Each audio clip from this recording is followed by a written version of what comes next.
and welcome back to another episode of Diet Culture Can Fork Off. I'm Becky and I help women who are done with the diets, with the cycles, with starting again every Monday and finally sort out their relationship with food and their body for good.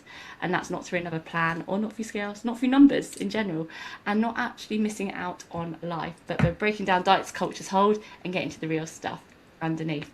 Today's guest is someone I know very well. We have worked together in the past, and I'm so excited to have her on today. Emma is a coach working with women specifically around GLP-1s, and I wanted to get her on for a real candid and informative discussion around the subject and to break down stigmas and look at all angles of these drugs. So, hey Emma, how are you today? Hello, I'm good, thank you. Thank you for having me on today. It's nice to Right. catch up. It's really nice to catch up, and I do think like this is a really good conversation. And because obviously we know each other, and like this, what you're helping women with, I feel like we need to talk about this in more depth and at all angles as well. So yeah, do you want to tell people a bit like what you do in your own words? Yeah, so I'm a women's wellbeing coach. I've been coaching for about 6.5 years now, and I've always supported women with nutrition, fitness, and behaviour change. In the last year or so, I've been become really passionate about helping women on a GLP-1, supporting them to have the healthiest journey that they can, because I noticed just in my normal coaching that lots of women were coming in who just been given the prescription and then they were kind of sent on the way. They weren't being given any support, so they were losing the weight and regaining, or they weren't working on things like emotional eating or stress eating. They weren't kind of dealing with the root cause. It was just kind of giving the prescription and see you later kind of thing. So yeah, that's why I kind of became interested in supporting in women in that part of the journey. Love that. So I feel like where we'll start is like what let's talk about like what GLP-1s actually are for those people that are listening maybe don't know exactly what they are, what they're actually doing in the body. Do you Yeah. wanna explain a little bit? Yeah, so GLP-1 is a hormone that we produce naturally when we eat. So that hormone helps to reduce appetite. It helps to reduce food noise, which is like constant thinking about food.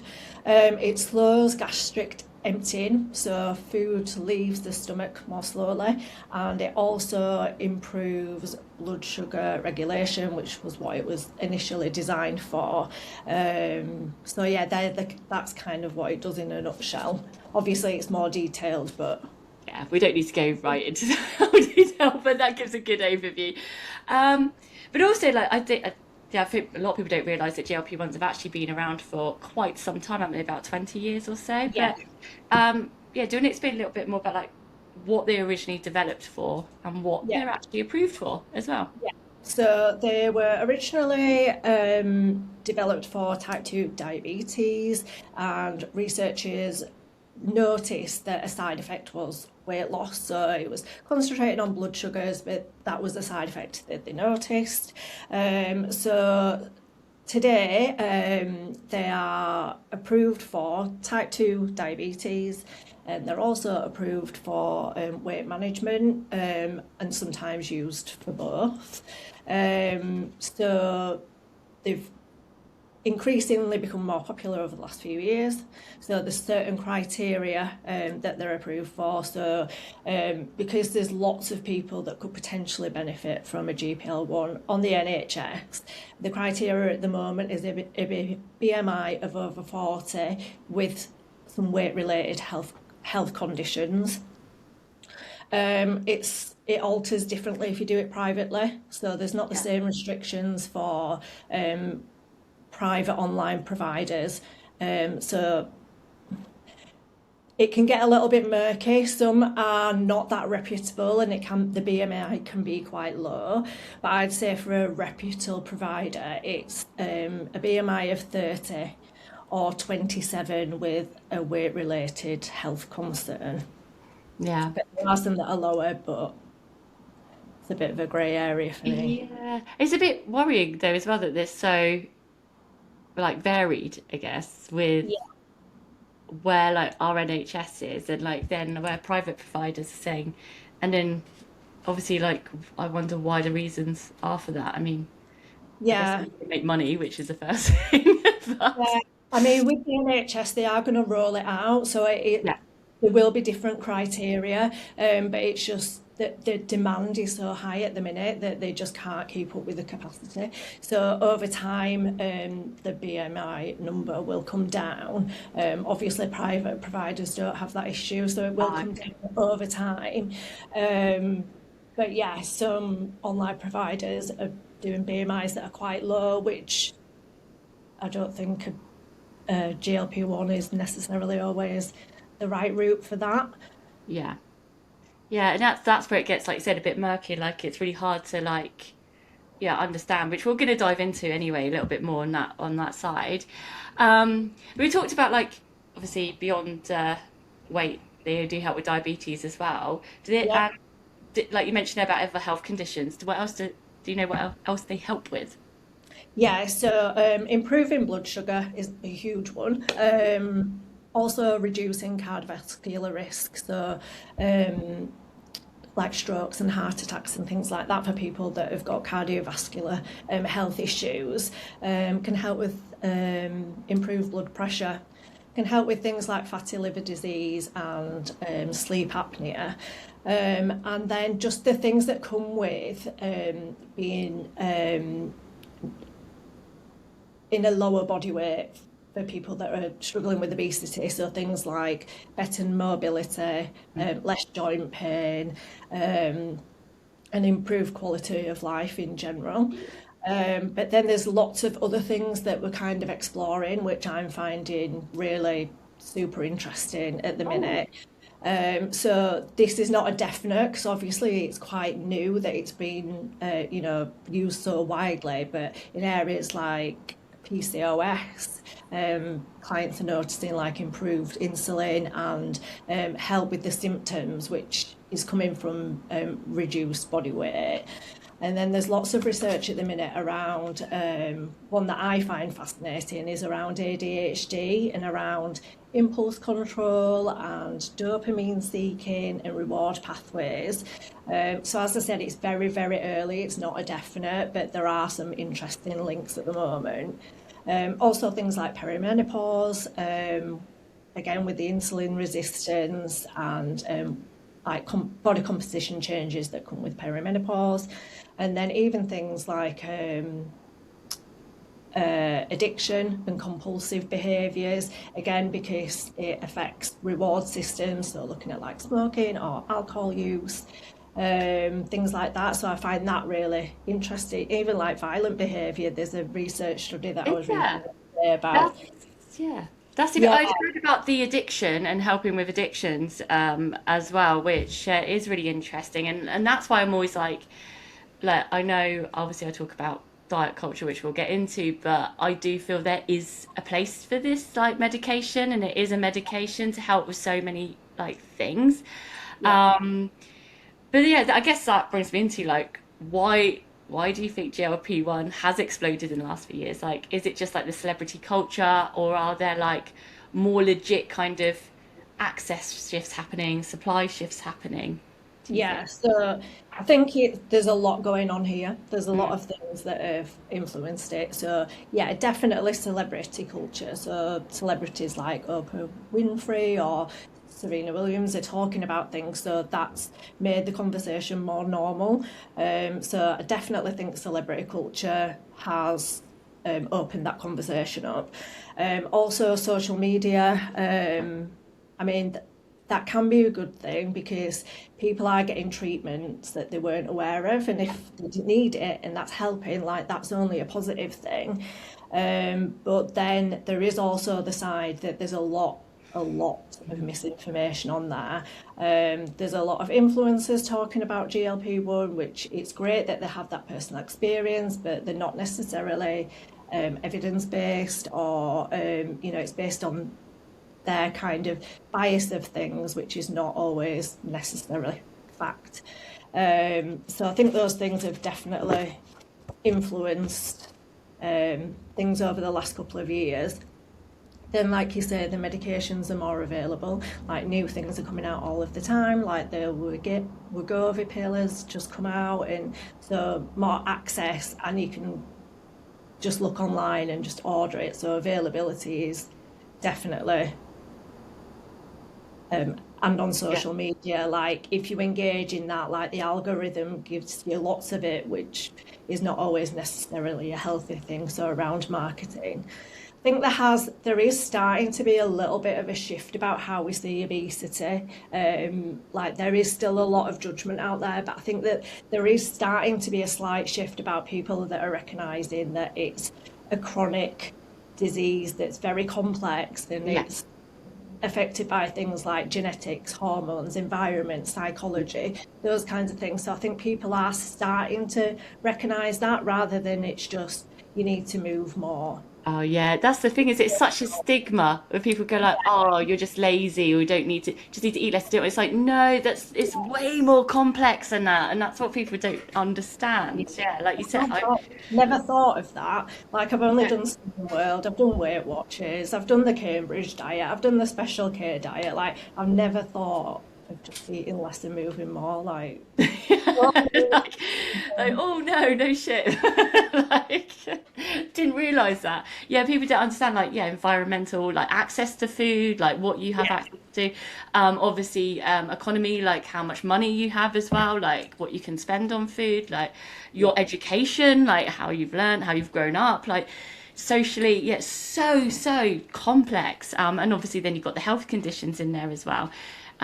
It's emotional, it's mental, it's everything encompassed in one, and that's why, yeah, I get a bit. Obviously, a lot of people struggle with like fat phobia. Like, I get a lot of people come to me and say I struggle, like, yeah, yeah, people yeah, judging me and all this stuff, and yeah. I like totally get it. Yeah, 100%. And now people are using GLP-1 and experiencing a lot of judgment, and they're like, oh, you need to look. People are like, you need to lose weight, and then they're like, but not like that.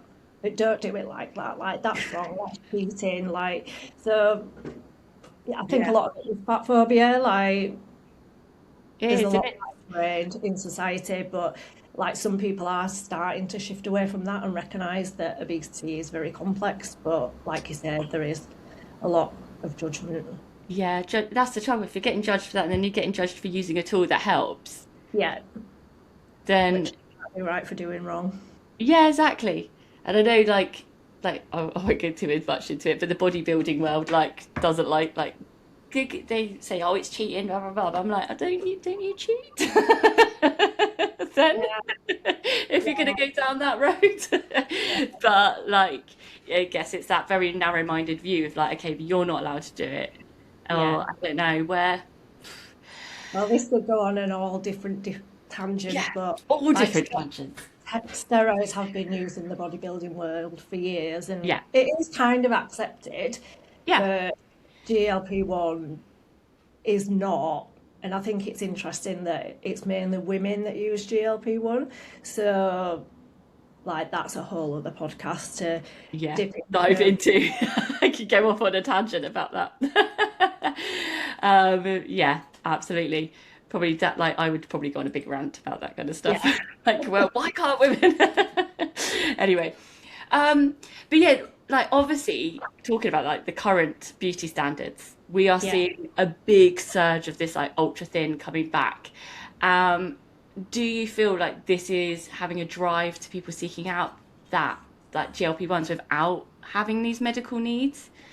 Yeah, so I think we'd be naive to think that the beauty standards aren't a part of Mm, GLP-1. Like, thinness is, well, for a long time, it's been associated with health and success and mm, discipline and attractiveness. And I think that social media does absolutely influence how people feel in themselves and how they feel about their bodies. And recently, there is definitely a shift back to a thinner ideal. Like we've been in the stronger, not skinny era for a while, haven't we? yeah. But there does seem to be a pullback to like kind of thin at all cost and that skinny Mm. ideal. So my concern is not for people who would benefit from a GLP-1 and they're taking it responsibly and they're getting the support alongside it and they're getting it from a reputable provider. Like, my concern is the women that are using it that have spent their whole lives thinking that they're not good enough and they're using GLP-1 to try and meet a narrow beauty ideal, which seems to be fashionable at the minute. That's my concern. Yeah, and that's where obviously my realm where I talk about this a lot, and I do get, like, just before we jumped on this podcast, I was talking about that I do get pushback because I talk about the misuse of GLP-1, which is exactly this conversation.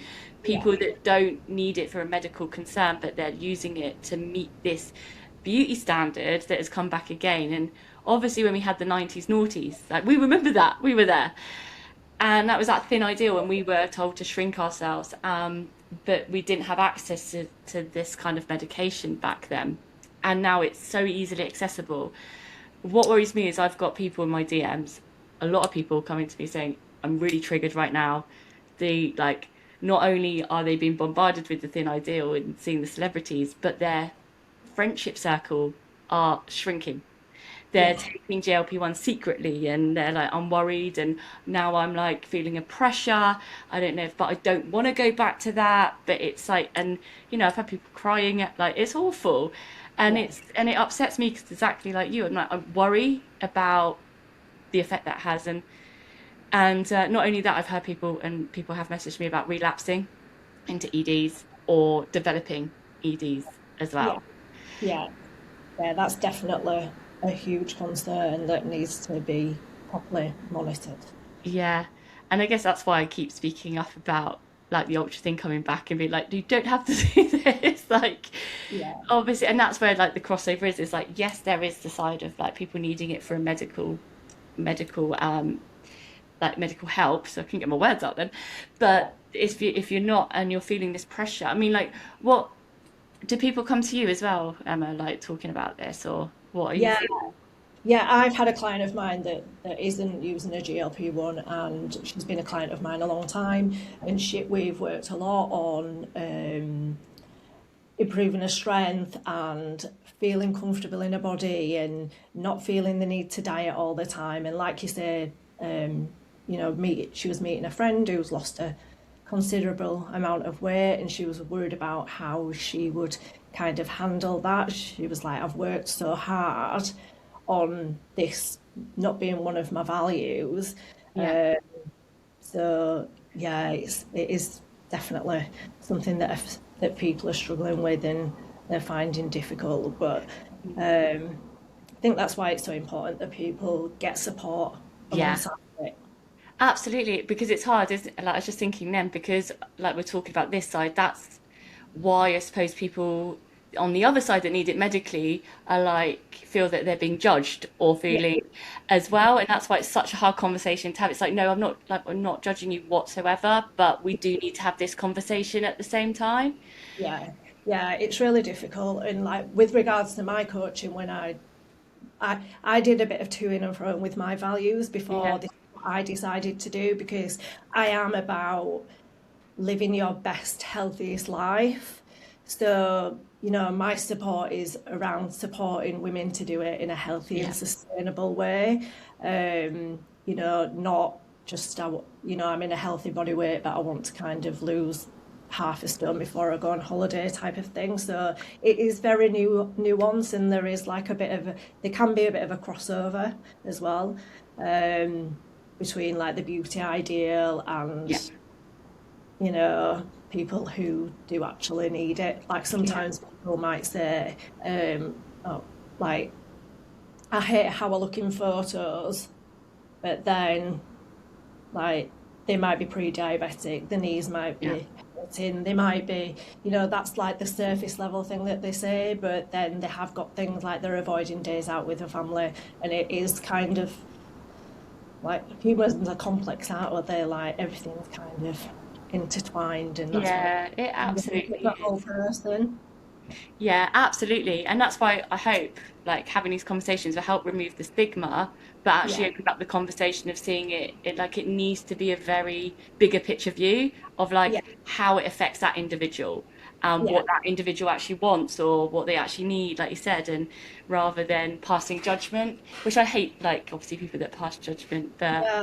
I mean, a lot of women that are in my DMs, they're not saying, I want to look like certain celebrity that's really, really skinny at the minute. yeah, Like, they say things like, I've had cancer, I've lost my breast, all my hair fell out, I've gained weight, I just want my life back. Or another lady that I was speaking, she was 35, she'd had a stroke, she'd got a baby, and she was like, I just want my life back. You know, they're not saying I want to be super skinny yeah, and I want to be a size zero. Like they've been caring for someone, you know, like a yeah, parent, they've had a bereavement, or they've gone through something life changing, and they just want something to help them feel a little bit better. yeah. And I think, like, if you've had cancer and you've lost a breast and you've lost all your hair and you've found something that's going to just make your life just even 1% easier, like, I can't understand the judgment around that. No, yeah, I definitely can't. Like, obviously, you're talking to people a bit different than me because they're obviously talking about these medications and probably from health reasons. Yeah, And I get, like, obviously, I said I get people that are like worried about relapsing back into EDs, basically, and that side of it because they're triggered by the ultra skinny, which yeah, not they just don't talk about just GLP-1s, but obviously that does play into it as well. They talk about just general what's yeah, going on. But yeah, this is why it is always bigger picture and why it's so important. Like, I know we work together, we have a very client-centered approach. We work with the individual and what that person actually needs. yeah. So important, so important. Yeah, it needs to be about the individual and like what people's intent is, like what Yeah, they want to kind of get out of that and what need they're kind of using the GLP-1 for, I think is really important. yeah. Which actually, like, I was going to talk about the next like part really of this is like when someone actually wants to get like a GLP-1, like what actual check should they be doing, like with the doctor, or what should they be doing at that point? So yeah, it can be a fantastic medication, but only for the right people. Like it's not right for everybody. So like your body is the most important thing. Like it's a vessel for your life. So you can't just be buying it off somebody off Facebook or in a WhatsApp group or buying it off the grey market. Like I understand that it's expensive, but it needs to be done through the proper channels. So doctor wants to know things like your medical history, especially if you've ever had any issues with your pancreas or your gallbladder.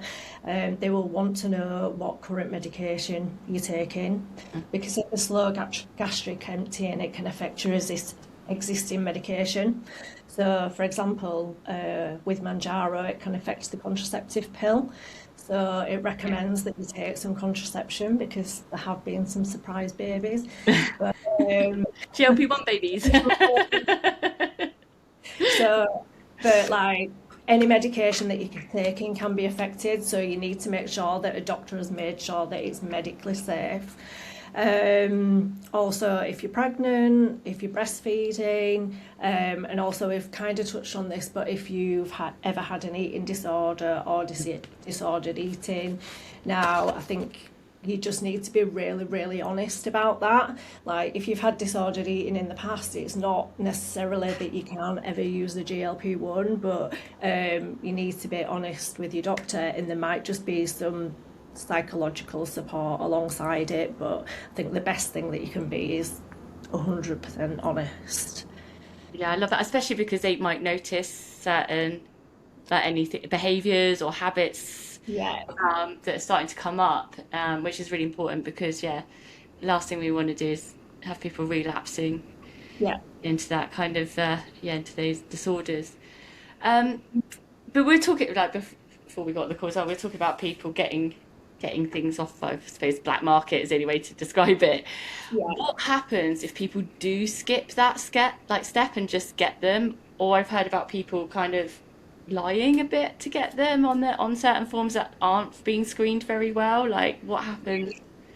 Yeah, well, Yeah, this is why I think that you, like keep saying, like using a reputable provider who's going to tell you if it's best for you, because the side effects are rare, but like they do happen. You know, issues with your pancreas, gallbladder issues, like severe dehydration.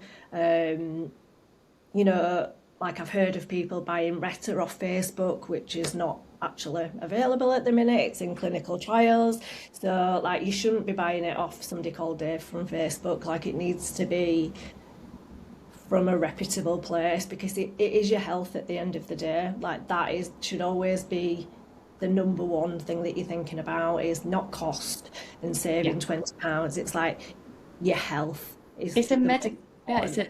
it's a like it is a medicine at the end of the day. Yeah, it is, yeah. And And it's and it's powerful, so you need to have it prescribed responsibly.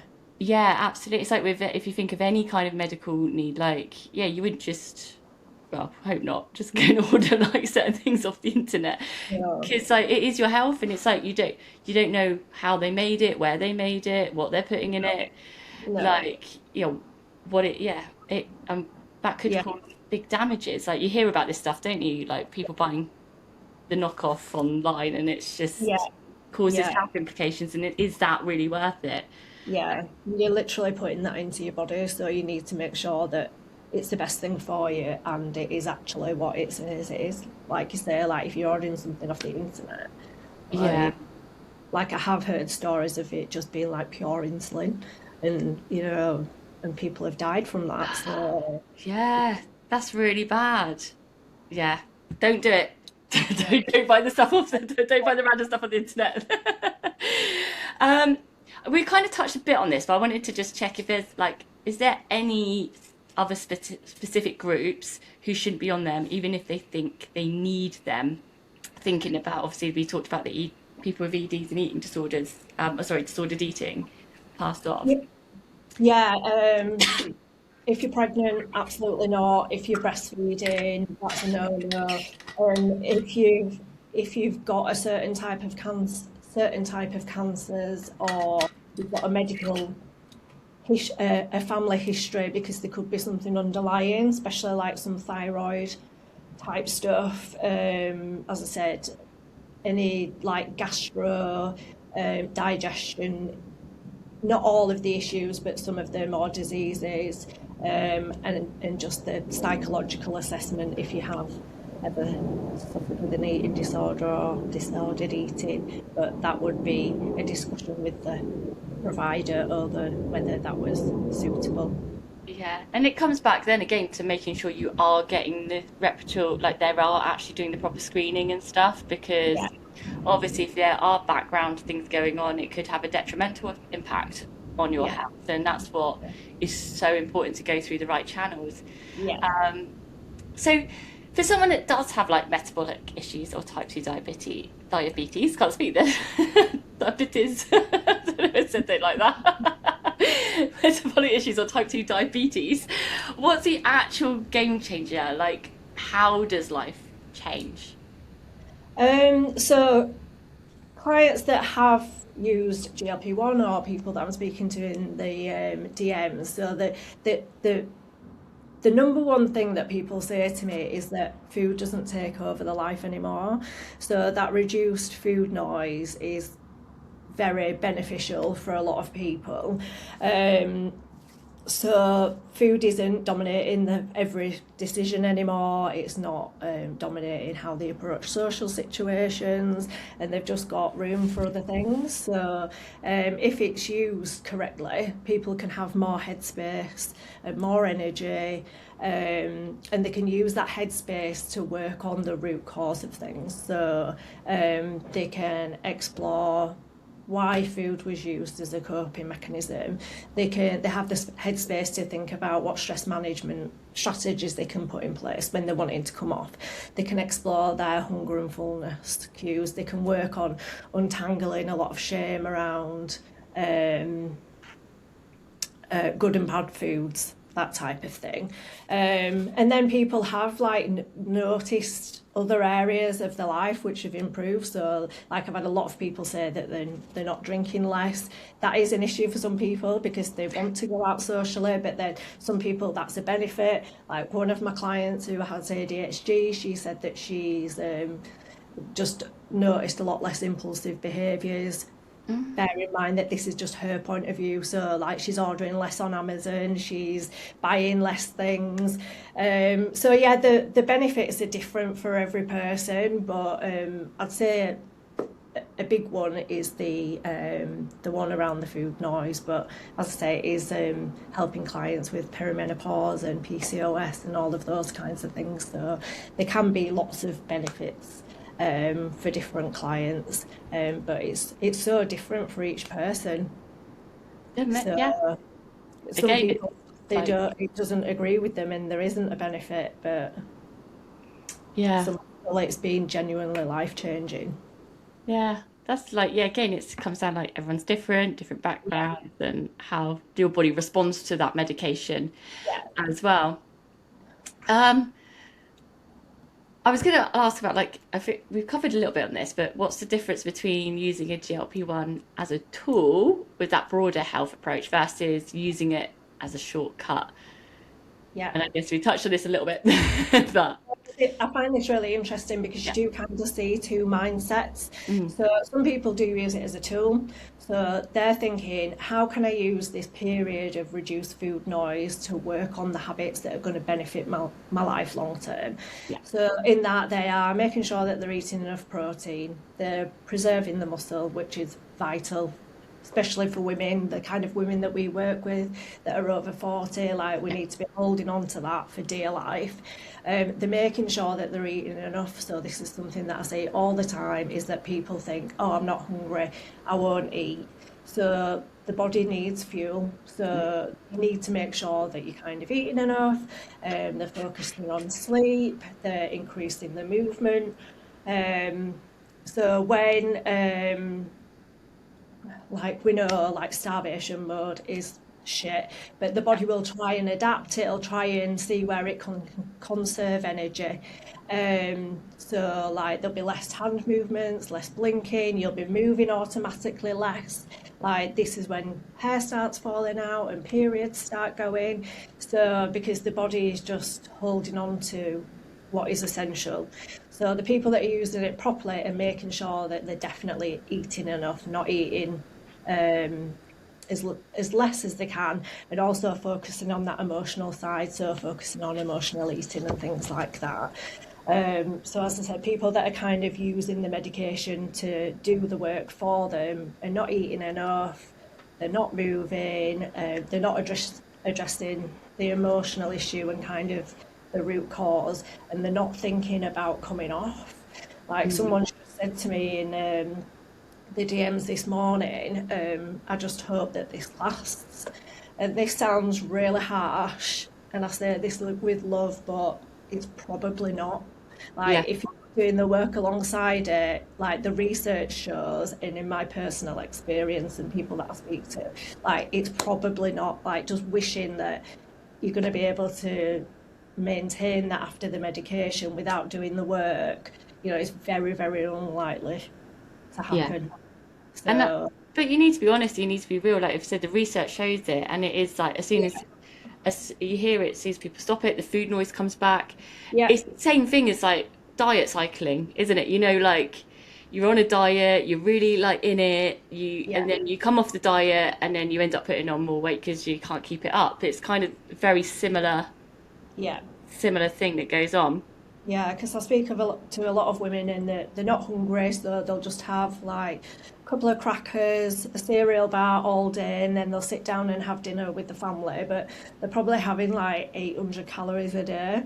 Yeah. So, like, you need to be thinking, what is the most amount of calories that I can have while still working towards my goals? And just like we always say, focusing on how can I nourish myself the best Yeah. that I possibly can. That's it. It's like because you don't want to drop like all your vitamins, all your minerals, all your proteins, and you're like, because then you're going to be malnourished, and like I said, and then the hair will fall out, like your nails start being brittle, like yeah, obviously bone density is going to be yeah, massively affected, which we haven't really talked about, but again, that's with any dramatic weight loss. That's why yeah, even like it's not even GLP-1s, but if you have a yeah. dramatic weight loss, that's going to Mm. affect your muscle mass, which then affects your bone density. And being 40 plus, like that's what you need to keep. Yeah, 100%. It's on those things. Yeah. Obviously, like osteoporosis and stuff is a big thing. Yeah. So, and I really, really think that all women on a GLP-1 should be doing some strength training to help with the Yeah. bone density and losing muscle. Like obviously a lot of our clients, like they work out from home. It doesn't, if you hate gyms, you don't have to go to the gym, but like there's programs that we can give you where you can work out from home. You can do it with body weight. You can use stuff that you've got around the house or buy some bands or whatever. It doesn't have to be in the gym. Like there's, you can do it at home, but I think it's so important. Absolutely. So we touched on it then, but what do people need to be doing if they are on GLP-1s? What, like, to get the real benefit? What do Yeah, they need to be focusing on? yeah. So three things that I think are vital. So I've already said it, making sure that you're nourishing your body. We need to be preserving muscle. You need to be making sure that you're eating enough fibre. That's a huge Mm. one because GLP-1 can lead to some issues with your digestion, with constipation and diarrhea and things like that. So you need to make sure that you're having enough fibre because obviously when you're eating less, you're probably going to be having less fibre. And we don't generally eat enough fibre as it is. So big focus on fibre, focus on protein, preserving your muscle, and food has to really count. So if you're eating less, it needs to be of a good quality. Like that's not to Yeah. say that you can't have a donut or like absolutely include those, but don't just be eating nothing but croissants. So yeah, make sure you're focusing on nutrition. So as I said, make sure you're moving your body, being active, resistance training is essential. And then the other main thing is just focusing on your mindset. So working on stress. Identity is a huge one for ladies on GLP-1. So looking at your emotional eating, building up a toolbox of coping strategies. So I would say that they're kind of the main ones to focus on.